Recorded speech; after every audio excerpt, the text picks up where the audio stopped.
Joining us here is Mr. Rajiv Memani, who is the president for CII as well as the India head for Ernst& Young. So many thanks for joining us here on Business Today. Uh, we are seeing a reduction of hearing, at least so far. The Indian side still has to give us some fine print and details about how this trade deal between the two countries will work.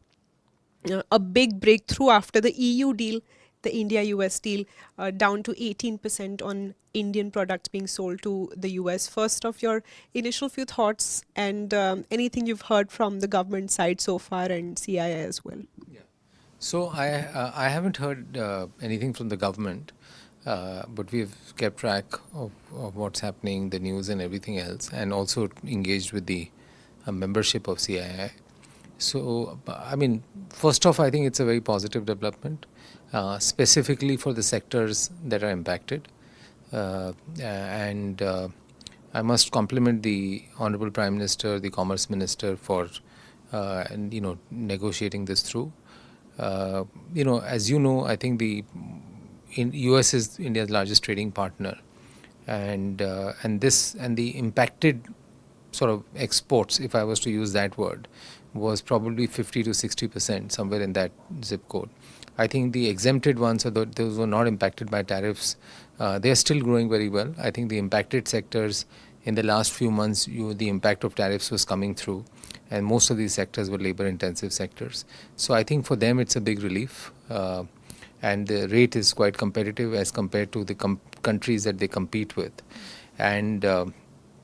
And given the complementarity of the relationship between India and US, the size of the economies, the growth that one is experiencing in India, and the size of US trade with some of the other countries where India can also step in, I think this is for the sectors, as I said, labor-intensive sectors that were impacted because of high tariff. I think it's very positive. It also creates a much wider platform. I think if you had conversations with industry, with government, with policymakers, with media, this was an overall sort of, this question always, overarching question, what's happening to the US trade deal. So I think in some ways it provided, in sort of, in valuation terms, there was a beta around that. And I think that's sort of gone away. So I think in that way, I think it's been very positive, and that's how I think you're seeing that there's a positive reaction from all the markets. Right. This also comes at a cost for us, right? It comes along with the promise of sourcing energy from US and Venezuela and cutting down on our Russian crude oil imports, which is already, inching lower towards 1 million barrels per day sort of a figure.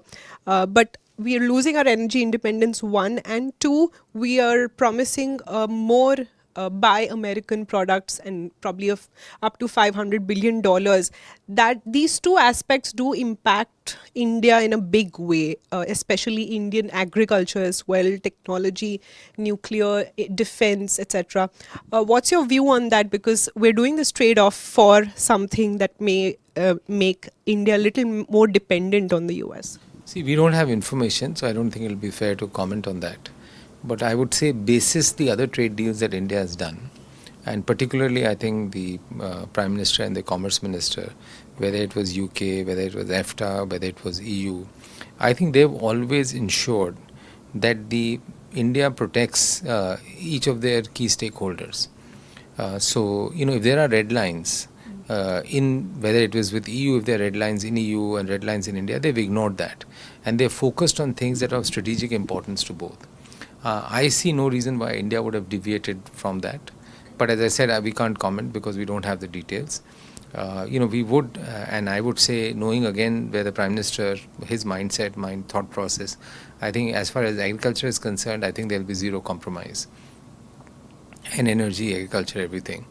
What is important in a trade deal is that it does involve a little bit of give and take, when it's mutually beneficial to both the parties concerned. And the idea of doing a trade deal always is how do you expand trade so that it benefits both the countries. It cannot only benefit one country and not the other country.